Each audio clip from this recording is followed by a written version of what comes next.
இன்று காதலர்கள் தினம். நமக்கு அதுக்கு என்ன சம்பந்தம்? ஏன் சம்பந்தம் இல்ல, நம்மெல்லாம் திராவிட இயக்கத்துல வளர்ந்துருக்கோம். காதலுக்கும் நம்மளுக்கும் எப்படி சம்பந்தம் இல்லாம இருக்கும்? அது சரி. 2017 இதே காதலர் தினத்தில் ஒரு தீர்ப்பு வந்தது. அம்மையாரும் சின்னம்மையாரும் கன்விக்டட் கிரிமினல். குன்கா சொன்ன தீர்ப்பு உசிதமான தீர்ப்பு. செத்து போயிட்டதுனால ஜெயிலுக்கு போகல. போயிருந்தா இன்னைய வரையும் போட்டி போட்டிருக்க முடியாது. சின்னம்மா வந்து போயிட்டு வந்தாங்க. அதனால 2027 வரையும் தியாக தலைவி. அதாவது ஊழல் வழக்குல உள்ள போனவங்க தியாக தலைவியா. அவங்க வந்து 2027 வரையும் போட்டி போட முடியாது. அம்மையார் இருந்தா இந்த வருஷம் தான் வெளியில வந்திருப்பாங்க இல்லையா? 10 வருஷம். அமித்ஷா வந்திருக்காரு போல திருச்சிக்கு. அப்படியா? இல்ல காதலர் தினம்ன்றாங்க. அமித்ஷா எடப்பாடியை பார்க்க வந்திருக்கிறாரு. சரி, ஓகே, நமக்கு என்ன போச்சு அதெல்லாம். அடுத்ததாக நேத்து வந்து ஒரு பெரும் தமிழ்நாட்டு அரசியலையே வந்து உலுக்கி போட்டு இருக்கக்கூடிய ஒரு சம்பவம் அப்படின்னு சொல்றாங்க. If you are bad I'm your dad அப்படின்ற மாதிரி நம்மளுடைய மாண்புமிகு முதலமைச்சர் திமுக தலைவர் அவர்கள் காதும் வைத்தது போல் காலையில எல்லாருக்கும் குட் மார்னிங் ஃபோக்ஸ் அப்படின்னு லேடிஸ்க்கு வந்து நிறைய இது பார்த்தேன். இந்த அறம் ஆன்லைன் சாவித்ரி கண்ணன்லாம் வந்து வயிறு எரிஞ்சிருந்தாப்புல. யார் இந்த துக்ளக்ல வேலை செஞ்சாரு அவர்லாம் வயிறு எரிஞ்சிருந்தார். என்னையா அப்படி நீங்களாம் நாசமா போயிடுங்கிற மாதிரி ஏதோ ஒரு போஸ்ட் போட்டிருந்தாரு. நடுநிலையாளர்களை எப்படி பாக்குறாங்க அப்படிங்கிறது வந்து ஒரு பானை சோற்றுக்கு ஒரு சோறு பதம்னு சொல்லுவாங்களே அந்த மாதிரி. கல்கி, குமுதம் ரிப்போர்ட்டர் இதெல்லாம் ஆசிரியரா இருந்த ஒரு மூத்த பத்திரிகையாளர். உண்மையாலே மூத்த பத்திரிகை வந்து அவர் ரிட்டையர்ட் ஆயிட்டாரு. அப்பப்ப எஃபில ஏதாவது அரசியல் கருத்துக்களை எழுதுவாரு. கலைஞரே சொல்லுவாரு, இளங்கோவனின் பேனா வந்து ரொம்ப சிக்கனமானது, பாராட்டே வந்துடாது அப்படின்னு சொல்லிட்டு. கலைஞரை வந்து நேரடியாக அப்பாயின்மெண்ட் இல்லாம போய் பார்க்கக்கூடிய பத்திரிகையாளர். எதுவாக இருந்தாலும் நேராக போயிட்டு அப்படி கலைஞரை வந்து அவர் வந்து நேராக போய் பார்க்கக்கூடிய அந்த ஒரு சொகுசு இருந்ததுனாலும் அவர் வந்து எப்பவுமே எதிர்த்து கேள்வி கேட்கக்கூடிய ஒரு பத்திரிகையாளராக தான் அவர் இருந்திருக்காரு. அவர் முகநூலில் போட்டிருந்த ஒரு பதிவு வந்து ரொம்ப ஆச்சரியகரமாக இருந்தது. இந்த அளவுக்கு அவர் யாரையும் பாராட்டி, கிட்டத்தட்ட ஒரு 50 ஆண்டுகளுக்கு மேலாக பத்திரிகை துறையில் இருக்கிறவர், யாரையும் பாராட்டியெல்லாம் பார்த்ததில்லை. அவர் எழுதியிருக்காரு, கலைஞரை விட ஸ்டாலின் டேஞ்சரானவர், மக்களுக்கு அல்ல எதிர்கட்சிகளுக்கு. யாரும் எதிர்பாராத நேரத்தில் உரிமை தொகை வாங்கி கொண்டிருக்கும் மகளிர் வங்கி கணக்குகளில் 5000 ரூபாய் போட்டதில் பெண்களுக்கு இன்ப அதிர்ச்சி, எடப்பாடிக்கு பேரதிர்ச்சி, பாஜகவுக்கு தான் எங்கிருந்தோ வந்த தீந்த வாசனை மோப்பம் பிடித்து விட்டார் ஸ்டாலின். அதனால்தான் கடைசி ஓவரில் அடித்து துவம்சம் செய்ய ஆரம்பித்திருக்கிறார். இதோடு விட்டாரா, 3 மாதங்களுக்கான அட்வான்ஸ் உரிமை தொகை 3000தோடு கோடைக்கால நிதியாகவும் 2000 ரூபாயை சேர்த்து போட்டிருக்கிறார். இது போதாதென்று அடுத்து ஆட்சிக்கு வரும்போது மகளிர் உரிமை தொகை 2000ஆக உயர்த்தப்படும் என்று சொல்லி எடப்பாடியின் வாக்குறுதியை எல்லாம் செல்லா காசாக்கிவிட்டார். இனி எடப்பாடிக்கு வேறு வழி இல்லை. ஸ்டாலின் கோடை காலமான முதுவேநீர் காலத்திற்கு தான் நிதி வழங்கியுள்ளார். நாங்கள் ஆட்சிக்கு வந்தால் இளவேநீர் காலம், கார் காலம், கூதிர் காலம், முன்பணி காலம், பின்பணி காலம் என எல்லா பருவ காலங்களுக்கும் நிதி வழங்குவோம். அதை 2000 என கிள்ளி கொடுக்காமல் 5000 என அள்ளி கொடுப்போம் என்றெல்லாம் சொல்லக்கூடிய நிலைக்கு எடப்பாடி ஆளாகிவிட்டார். கண் முன்னால் பலன் கிடைக்கும் இன்றைய நிலையில் மக்கள் விரோத திமுக அரசை வீட்டுக்கு அனுப்புவோம் எனும் எதிர்கட்சிகளின் கோஷம் இனியும் எடுப்பட வாய்ப்பே இல்லை. இந்த பக்கம் மனைவிமார்களுக்கு கொடுப்பது போல அந்த பக்கம் கணவன்மார்களை டாஸ்மாகுக்கு வரவழைத்து பிடுங்கி கொண்டு விடுவார்கள் என்கிற கோஷமும் புளித்து போன கோஷமே. இதனால் இதெல்லாம் மக்களின் காதுகளில் நுழைய போவதே இல்லை. மகளிருக்கு 5000 தரும் செய்தி கடுகளவும் கசியாமல், எந்த புலனாய்விலும் சிக்காமல் கொடுக்கப்பட்ட பிறகே வெளியில் தெரியும் என்பது எதை காட்டுகிறது? அரசு இயந்திரம் முழுக்க முதல்வர் ஸ்டாலினின் கட்டுப்பாட்டில் இருப்பதையே காட்டுகிறது. சத்தமில்லாமல் சாதித்து விட்டார் ஸ்டாலின். ஸ்டாலினுடைய இந்த சாதனை எடப்பாடிக்கும் பாஜகவுக்குமான சக்கர வியூகம். அதிலிருந்து அவர்கள் வெளியில் வருவதற்கான வழியை கண்டுபிடிப்பதற்குள் தேர்தல் முடிந்துவிடும், புதிய அமைச்சரவையும் பதவியேற்றுவிடும். உண்மைதான். அது யாருக்குமே தெரியலையே. இல்லாட்டி சோர்சஸ் அப்படின்னு ஒரு நாள் முன்னாடியே எல்லா பத்திரிகைகளும் வந்திருக்கக்கூடிய இல்ல பிம்பு சங்கர் போன்றவர்கள் எல்லாம் உருட்டி கொண்டிருந்தார்கள் இல்லையா? அதாவது இந்த ஆட்சி வந்து அதிகாரிகளுடைய ஆட்சி, அதிகாரிகள் வந்து முதலமைச்சருடைய கட்டுப்பாட்டிலே இல்ல அப்படின்லாம் உருட்டிட்டு இருந்தாப்ல. அது எல்லாமே தவிடு பொடி ஆயிடுச்சு பாருங்க. ஒரே ஒரு அறிவிப்பு, அதிகாலை அறிவிப்பு, ஒட்டுமொத்த இதுவும் கேலி. ஹிரோஷிமா நாகாசாக்கி மாதிரி ஆயிடுச்சு எதிரிகளுடைய வயிறு. ஆமா, அடுத்ததா இவங்க சொல்லக்கூடிய செய்தி என்னன்னா, எங்களுடைய எடப்பாடி சொன்னால் பயந்து கொண்டு அஞ்சி கொண்டு 5000னா வந்து ட்ரெண்ட் பண்ணானுங்க. 2019 வந்து எடப்பாடி பழனிசாமி பிப்ரவரி மாதம் 110 சட்டமன்றத்துல உள்ள 110ல ஒரு அறிவிப்பு அறிவிக்கிறார். அதாவது 2018 நவம்பர் மாதம் வந்த கஜா புயலுக்கும் மழை பொய்த்த காரணத்தாலும் வறுமை கோட்டு கீழே இருக்கிற 65 லட்சம் பேருக்கு வந்து 2000 ரூபாய் போடுறேன் அப்படின்னு அறிவிச்சார். வைகை செல்வன் வந்து 28/2/2019 அவர் என்ன சொன்னார்னா, நாங்க இதெல்லாம் போடுறோம்ல, இந்த போடுற காரணத்தால எல்லாரும் எங்களுக்கு வாக்களிப்பாங்க, 40க்கு 40 நாங்க சென்டம் அடிப்போம் அப்படின்னு சொன்னார். ஆனா விஷயம் என்னன்னா, அவங்க வந்து சொல்லி வாக்குறுதி கொடுத்து 10 மாசமா போடல, 15 மாசமா போடல. கோவிடே வந்துச்சு, கோவிட் அப்பயும் போடல. திருப்பி 2021 தேர்தல் நெருங்கும் போதுதான் ஜனவரி மாசம் 2500 ரூபா கொடுக்குறாங்க. முடங்கி போன காலத்துல ஒரு பைசா கொடுக்கல. அப்பயும் வந்து திமுக டிமாண்ட் பண்ணது 5000 ரூபா கொடுங்க அப்படின்னு. மீண்டும் அவர் தராத காரணத்தால் ஆட்சிக்கு வந்தவுடன் மாண்புமிகு முதலமைச்சர் முதல் கட்டமாக 2000ம் அடுத்த கட்டமாக 2000ம் வழங்கினார். அதாவது ஒன்னு சொன்னா அதை செய்யணும். எப்படி எல்லாம் அது ஒர்க் பண்ணாங்க அந்த 2019 இது அப்படின்னா, யாரெல்லாம் விருப்பம் இருக்குவோ அவங்க எல்லாம் அதாவது அந்த மனு கொடுப்பாங்கல்ல, யார் யாருக்கெல்லாம் வேணுமோ அந்த மனுவை யார் விநியோகிச்சுன்னா கவர்மெண்ட் அபிஷியல்ஸ் இல்ல, அதிமுக நிர்வாகிகள் அந்த மனுவை வந்து பெற்றுக்கொண்டாங்க. அதாவது கலெக்ட் பண்ணாங்களாம். அப்படியெல்லாம் ஒரு நம்பிக்கை உருவாக்கிட்டு ஏமாத்திட்டாங்க. எடப்பாடி சொல்லக்கூடிய இந்த 2000 ரூபா ஜூம்லாவை, மோடி போன்ற 15 லட்ச ரூபா ஜூம்லாவை அதிமுக காரனே நம்ப மாட்டான். 20 ரூபா டோக்கனு எங்க காதிலேயே செய்கிறாயா அப்படின்னு. ஆர்கே நகர்லயே 1977 ஆர்கே நகர் உருவானதில் தொடங்கி அந்த அதிமுக தான் எப்பவுமே செல்வாக்கான ஒரு தொகுதி. அது ரொம்ப ரேரா தான் அங்க வந்து திமுக வந்து ஜெயிச்சிருக்கிறது. பாத்தீங்கன்னா இத்தனை ஆண்டு காலத்துல 2 முறை தான் திமுக அங்க வந்து ஜெயித்திருக்கிறது.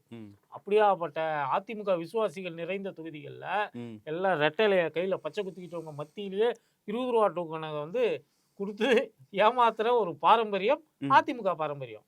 இல்ல இப்ப நீங்க 2000 ரூபா அதிமுக பாரம்பரியம் நீங்க சொல்றீங்க. அது டிடிவி தினகரனுக்கும். டிடிவி தினகரன் யாரு? அதான் இப்ப அங்க இருக்காரு. அங்க அவர்தான் சொல்லிட்டாரு, நாங்க தான் பங்காளிங்க, அண்ணன் தம்பிங்க, என்னுடைய மூத்த அண்ணன் தான் எடப்பாடின்னு அவர் சொல்லிட்டாரு. ஆமா, அப்படியெல்லாம் சொல்றாரு. ஆனாலும் வந்து அவங்களுக்குள்ள ரைவலரி வந்து முட்டிக்கிட்டு இருக்கு. அதிமுக போடுற பொதுக்கூட்ட மேடைகள்ல வந்து அமமுகவை வந்து புறக்கணிக்கிறதா ஒரு செய்தி. முதல்ல என்ன சொன்னாரு, நாங்க கூட்டணியில இருக்கிறோம்னா என்ன அர்த்தம், எங்க கூட்டணி கட்சி ஜெயிக்கிறதுக்காக நாங்களும் பிரச்சாரம் பண்ணுவோம் தானே அர்த்தம் அப்படின்னாரு. இப்போ என்ன சொல்றாருன்னா, நாங்க கூட்டணியில இருக்கிறோங்கிற ஒரு காரணத்துக்காக நான் எடப்பாடி பழனிசாமிக்கு ஓட்டு கேட்பேன்னு உங்களுக்கு யார் சொன்னதுன்னு கேட்கிறாரு. அது அவரு பேசுறது வந்து விசுபட டைலாக் மாதிரி இருக்குது. நம்மளால புரிஞ்சுக்க முடியல அவ்வளவு ஈஸியா. இப்படி எடப்பாடியோட வாக்குறுதியை வந்து பொய்த்து போயிட்டது. சிஎம் சொன்னார்னா செஞ்சிருவாரு அப்படின்றது. அதாவது மாநில கட்டுப்பாட்டில், அதாவது எடப்பாடி வந்து இந்த வாக்குறுதியை வெக்கம் இல்லாம கொடுத்துருக்கிறாருன்னு தான் சொல்லணும். ஏன்னா முதல்ல திமுக இந்த வாக்குறுதியை கொடுத்த போது அது சாத்தியம் இல்லை, அது மாதிரி கொடுக்கறதுக்கு வகையே கிடையாது அப்படின்னு சொல்லிட்டு அவர் முதலமைச்சராக இருந்து கொண்டே சொன்னாரு.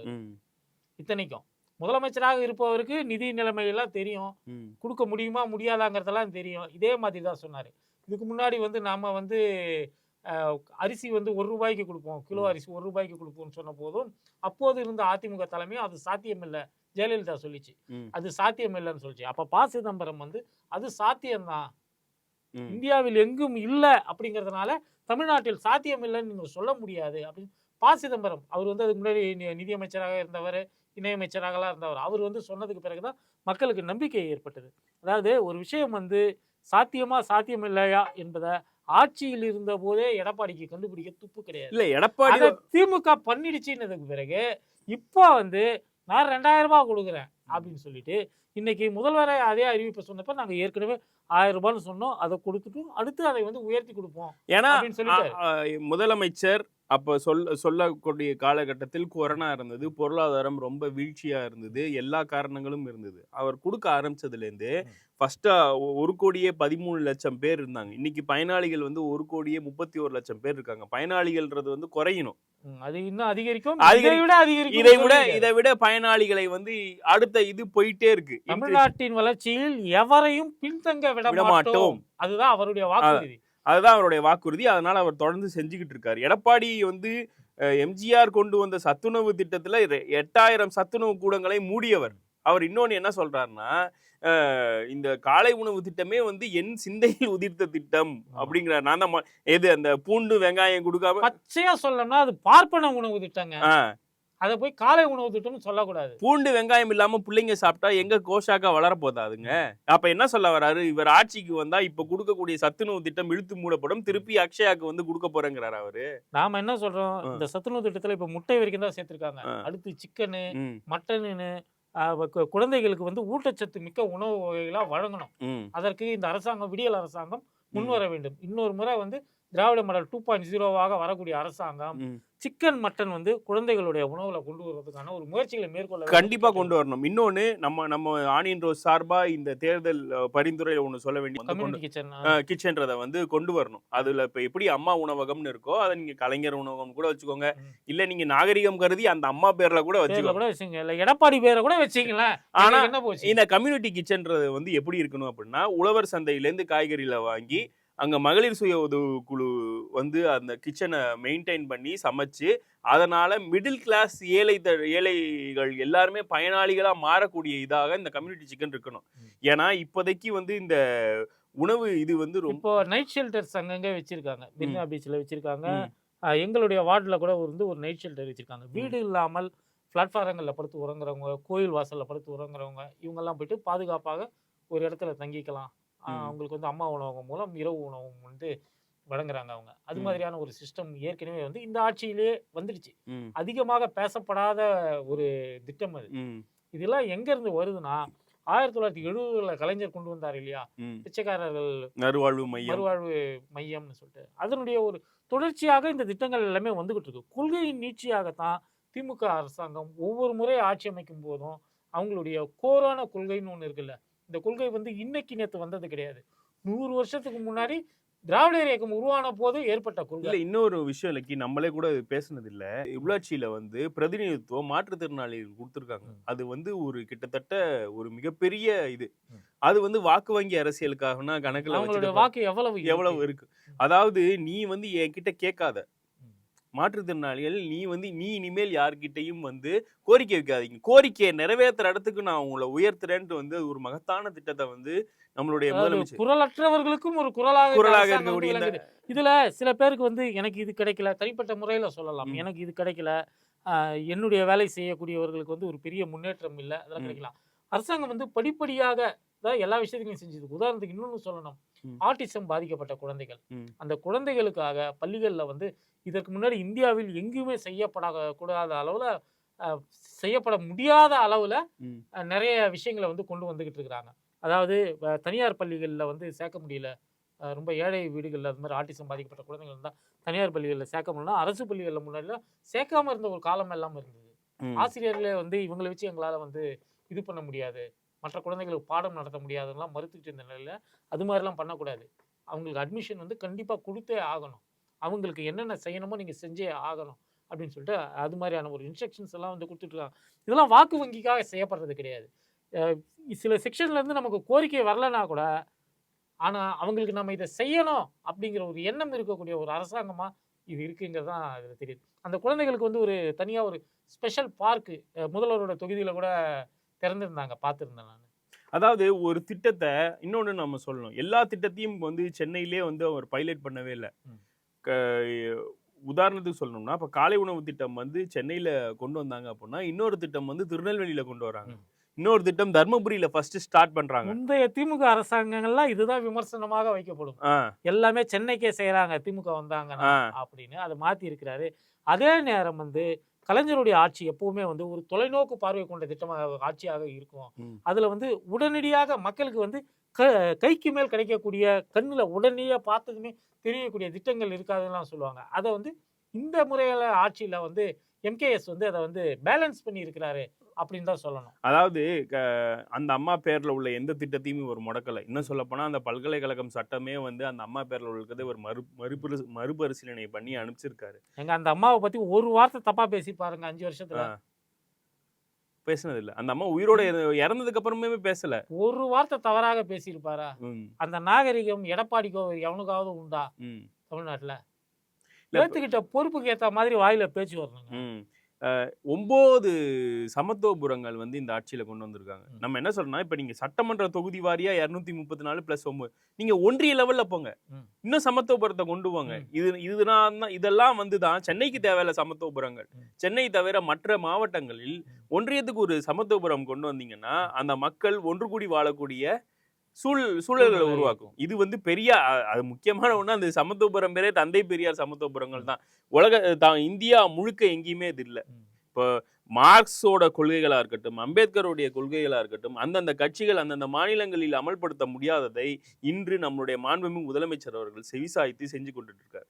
ஆமா, இதனாலதான் வந்து தமிழ்நாட்டை வந்து நாம வந்து ஒரு மாடல் ஸ்டேட், பைலட் ஸ்டேட், இது மாடல் ஸ்டேட். இது மற்ற மாநிலங்கள் எல்லாம் பின்பற்றக்கூடிய வகையிலான விஷயங்களை இது வந்து கேட்பானுங்க. இது வந்து பெரியார் மண்ணுன்னு சொல்றீங்களே, இங்க இன்னும் சாதி இருக்கிறதே இருக்கு. யாரு இல்லைன்னா 2000 வருஷமா இருந்தது, ஒரு 20-30 வருஷத்துல அழிச்சிட முடியுமா? அதுக்கு இன்னும் 200-300 வருஷம் கூட தேவைப்படலாம். தேவைப்படட்டுமே, கொஞ்சம் கொஞ்சமா செய்வோம். இல்ல இந்த ஜாதி இருக்கு, நீ என்ன ஜாதின்னு பட்டிமன்ற ராஜா கேட்டதை ரொம்ப இழிவா வந்து பட்டிமன்ற ராஜா அது மாதிரி கேட்கலன்னு சொல்றாரு. ஆனா அந்த இப்படி ஜாதி எல்லாம் கேட்கறது அசிங்கம்ன்ற உருவாக்குனதே வந்து பெரியார்னாலதான். அது விசாரிச்சு பார்த்தோம்னா அவரே என்னோட சாதி யாருக்காவது தெரியுமா அப்படின்னு சொல்லி கேட்கிறாரு. அவரே வந்து சிறுபான்மை மதத்தை சார்ந்தவர் அப்படின்னு தான் சொல்றாங்க. அவருடைய சாதிங்கிறது யாருக்குமே தெரியாது. அப்படி இருக்கும்போது நான் இதை வந்து கேட்டு இருக்க வாய்ப்பு இல்லை, அது தவறாக புரிந்து கொள்ளப்பட்டது. அவர் விளக்கம் கொடுத்திருக்கிறாரு. அவர் கூட இருந்தவங்க, அவர் வந்து அதிகமான பட்டிமன்றங்கள்ல பங்கேற்றிருக்காரு. அதுக்கு தலைவராக புரிந்த சாலமன் பாப்பையா போன்றவங்களாம் இது பண்ணியிருக்காங்க. ஆனாலும் கூட அப்படி ஒரு தகவல் வந்தா அது உண்மையோ பொய்யோ அதற்கு கடும் எதிர்ப்புகள் கிளம்புகிறது. அப்படின்னும் போது இது பெரியார் மண் அல்லாமல் வேற யாரோட மண் அப்படிங்கிறத கேட்கணும். அப்புறம் இன்னொருத்தர் புலம்பி இருக்காரு. அது ஒரு வாட்ஸ்அப்ல கூட ஒரு கார்டு வந்திருந்தது பார்த்தேன்.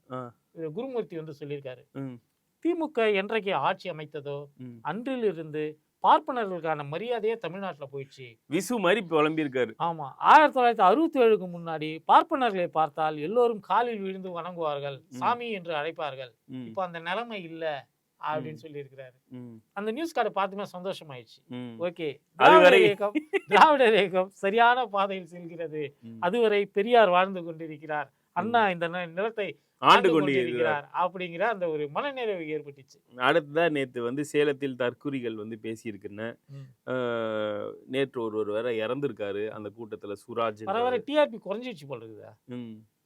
டிவிலாம் முன்ன மாதிரி ஆனந்த கூத்தாடுறது இல்லையா டிவி சேனல்கள்லாம்? புதிய தலைமுறையே கை கழுவிட்டான் போலயே. மக்கள் சர்வே எடுத்தப்ப அடிச்சாங்க. மக்கள் அடிச்சதுக்கு வந்து பார்த்த ஆதவ் அர்ஜுனா, ராஜ்மோகன், அப்புறம் இன்னொரு மென்டல் லயோலா காலேஜ் பைத்தியம் லயோலா மணி. அந்த காலேஜ் நிர்வாகமாக சொல்லக்கூடாதா? எங்க காலேஜ் பேரை ஏன்டா அசிங்கப்படுத்துறீங்கன்னு சொல்லிட்டு இன்னைக்கு அந்த காலேஜ்ல படிச்சவர் தான் டெப்டி சிஎம்மா இருக்காரு. அவருக்கு இதெல்லாம் அவமானம் இல்லையா? அவருக்கு இது இல்லையா? அவரே லயோலா உதய் ஸ்டாலின் போடுறது இல்ல, நீ ஏன்டா போடுற? சன் டிவியுடைய நிறுவனர் அவரெல்லாம் லயோலா காலேஜ் ஸ்டூடெண்ட். எவ்வளவு பெருமையான ஸ்டூடெண்ட்ஸ் எல்லாம் உங்க காலேஜ்ல இருந்து வந்தாங்க. இந்த தற்கூரிகளும் வந்து லயோலான்னு அவங்க பேருக்கு முன்னாடி போட்டுட்டு இந்த மாதிரி அட்டூழியம் பண்ணிட்டு இருக்காங்க. அதாவது அங்க ஒருத்தன் இறந்துருக்கான், அங்க போய் பார்க்கல. இங்க ஒருத்தன் வந்து யாரோ ஒருத்தங்க அடிச்சிட்டாங்கன்றது போய் பார்த்து சீன் போட தெரிஞ்ச உனக்கு அங்க போய் பார்க்க தெரியல. இப்ப வரையும் அந்த தாவேகா ஹேண்டில்ல ஒரு இரங்கல் கிடையாது. மற்ற இதர சில்லறைங்கன்னா வந்து இது பண்ணிட்டு இருக்கானுங்க. அந்த சூரஜ் வந்து ஒரு வடமாநில தொழிலாளர். வடமாநில தொழிலாளர் 20 வருஷமா இங்க வடமாநில தொழிலாளர். உங்க கட்சி நிர்வாகிகள் கூட்டத்துக்குள்ள எப்படி வந்தாங்க? நீ வித்துட்டியா? சொன்னீங்க டோக்கன் இல்லாம உள்ள வர முடியாது, டோக்கன் இல்லாம உள்ள வர முடியாதுன்னு சேலம் பாத்தீங்கன்னு சொல்லிட்டு இருந்தாரு. டோக்கனை வித்துருக்காங்க. அப்ப டோக்கனை கூட பிளாக்ல விப்பீங்க, இதுனா சினிமா டிக்கெட்டா? இன்னொன்னு, அந்த பையனுக்கு வந்து ஹார்ட் பிரச்சனை ஏற்கனவே இருந்ததுன்னு யாருமே சொல்லலை. தந்தி டிவியா ஒன்று சொல்கிறான். போலீஸ் எங்கேயுமே வந்து அவருக்கு முன்னாடியே ஹார்ட் ப்ராப்ளம் இருக்குன்னா சொல்லலை, அதை வந்து பொய் சொல்கிறானுங்க. இப்படி இருக்கப்ப ஒரு கட்சி நிர்வாகி இறந்தா கூட இரங்கல் தெரிவிக்க விஜயால முடியல. இறந்து அதுக்கப்புறம் செய்தி கேட்டும் வந்து எந்த ஊருக்கு போனாலும் இடம் விழுந்துகிட்டே இருக்குது. அருண்ராஜ் வீட்டுல நல்லா கறி விருந்து ஆக்கி தின்றுருக்கானுங்க. அந்த நிகழ்ச்சி முடிஞ்சதுக்கு அப்புறம் எப்படி ஆயுத பூஜை கொண்டாடினானுங்கல்ல, அந்த 41 பேரை கரூர்ல பஸ் நேத்து எதுக்கு அங்க கொண்டு போனானுங்க? ஏறி நிக்கிறதுக்கு வேற பஸ் இல்லையா? அவன் எதுல ஏறி நின்னா? பஸ் மேலதான் ஏறி நின்னா. நேத்து வந்து பஸ் மேல ஏறி. ஆமா, ஈரோட்லயும் பஸ் மேலதான் ஏறி நின்னா. அதுக்கு ஒரு மேடை போட்டா என்னவா? அதே மாதிரி ஒரு சேர் கூட போடல. லக்கி 5000 சேர் கிடையாது, பந்தல் கிடையாது. பந்தல கூட 12 மணிக்கு கேட்டிருக்கே டைம், உச்சி வெயில். அது ஜோசியம். 12 மணில இருந்து 3 மணி வரைக்கும் கொடுங்க, அதுதான் யமகண்டம். யமகண்டம் தான் எங்களுக்கு ஒர்க் அவுட் ஆகும்னு சொல்லி கேட்டிருக்க. தெரியுது இல்ல உனக்கு? அவங்களுக்கு வந்தவங்களுக்கு ஒரு தண்ணி கொடுக்கலாம், ஒரு ஸ்நாக்ஸ் கொடுக்கலாம், எந்த ஒரு ஏற்பாடுமே கிடையாது. இல்ல இப்ப 1,00,000 பேரு 65,000 பேர் 85,000 பேர் திமுக இளைஞரணி சந்திப்புல கூடுறாங்க. எல்லாத்துக்கும் சேர் இருக்கு. இவங்க ஏன் சேர் கொடுக்க மாட்டாங்க? அதிமுகவும் சும்மா சொல்லக்கூடாதுங்க இந்த விஷயத்தெல்லாம் வந்து. இல்ல பிஜேபியுமே சேர் போடுவாங்க. சேர் எம்டியா இருக்கும். எம்டியா இருக்கும், அவ்வளவுதான். அதுக்கு ஒண்ணும் பண்ண முடியாது. உசுருக்கு உத்தரவாதம் இருக்குல்ல. அந்த கூட்டத்துக்கு போனா உயிரோட திரும்பி வரலாம் அப்படிங்கிற அப்படி நம்பிக்கை இருக்குல்ல. உன் கூட்டத்துக்கு போனா அந்த நம்பிக்கை இருக்கா? நேத்து இதெல்லாம் சின்ன பிள்ளைங்கள லேடி கூட்டு வருதுங்க. இதெல்லாம் ஒரு கட்சியா என்னன்னு தெரியல. நேத்து வந்து நயினார் நாகேந்திரன் வந்துட்டு ஒரு நடிகையோட விஜயை தொடர்பு படுத்தி பேசியிருக்காரு. ஆமா சொல்லியிருக்காரு. அந்த அம்மா வீட்லயே படுத்து கிடக்குறாருங்கிற மாதிரி ஏதோ சொல்லியிருக்காரு. போல அங்கேருந்து எந்திரிச்சு வரட்டும்ன்றாரு. அந்த நாஞ்சில் சம்பத்துங்கிற ஒரு நாய் அது என்ன பண்ணுதுன்னா அந்த ஆளை பிடிச்சி கடிக்காம அதுலயும் திமுக கடிச்சு சேர்த்து கடிச்சு வைக்குது. நீ இல்ல நீ இது மாதிரிலாம் கடிக்க ஆரம்பிச்சுனா நாஞ்சில் சம்பத்துடைய யோகியதைகளை நாங்கள் எடுத்து பேச ஆரம்பித்தால் என்ன ஆகும்? நீ விட பெருசா போகும்.